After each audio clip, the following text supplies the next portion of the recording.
Padawans. I am your new instructor, Jedi Master Anu Bistuate14. For those of you recently recruited from this planet, because of your particular aptitude and connection to the Force, welcome. If and when you have completed this training, you will continue your training at the Jedi Proxima on Yavin 4. For those of you not of this world, you have been brought to this planet because it is a very rare world on which the Force cannot seem to reach, or it is affecting it in some unknown way. I am sure adjusting to being cut off from the Force must be difficult for many of you who grew up with it, but it has an invaluable training advantage to allow you to strengthen yourself without relying on the Force. Masters Bintu and Jermis will be instructing you on attack, saber, and mental concentration, but for this class, while not the most flashy or exciting, is probably the most important of all the classes you will take. For many millennia, certain Jedi and scientists attempted to understand why the weak-minded were so easily manipulated by the Force, but the Force itself made it very difficult to understand the mind. This planet unlocked that understanding in very clear ways, and its scientists were able to discover things about the mind that we with our superior technology never were.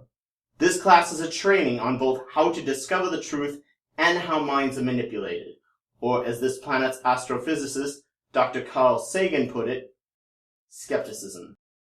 Upon discovering this planet, Master Skywalker immediately realized this training must be part of the Jedi curriculum in an attempt to counter the plague that caused both the downfall of the Old Republic and the Sith Order.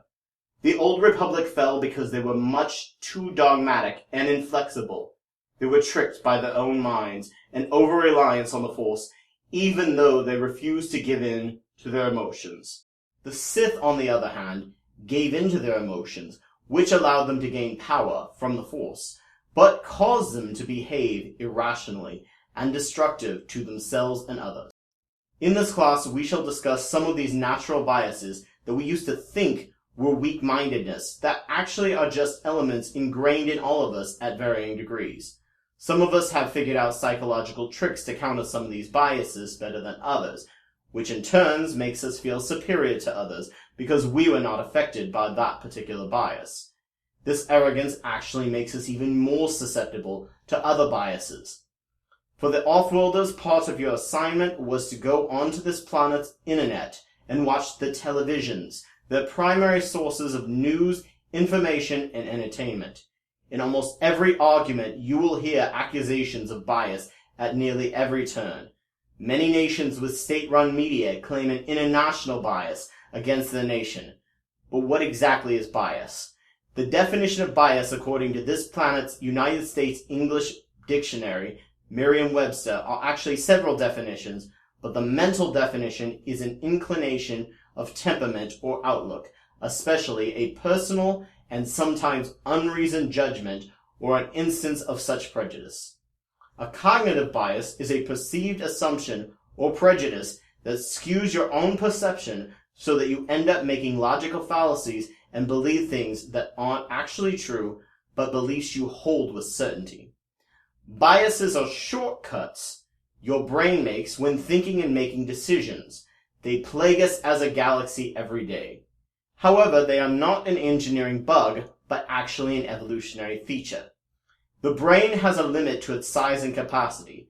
To stay within that parameter, it has to sacrifice certain features to allow it to fulfill the tasks the environment selects for, and that is avoiding predators, finding food, and reproducing. We are great at pattern seeking and certain types of memory, but other types of thought and memory are not nearly as accurate as we assume they are, because of the memory and thinking that we have that are reliable. This training will attempt to teach you to counter your own biases using various tricks and methods that you can train yourself on. However, the three biggest things to remember to be a skeptic are to slow down, be patient, and be humble. Certain communities on the internet have hyped skepticism as being exciting, but these three things have been ignored because they aren't seen as exciting, which is not something a Jedi craves. Without them at some points in your daily life, you will be unskeptical about something while convincing yourself you are always skeptical.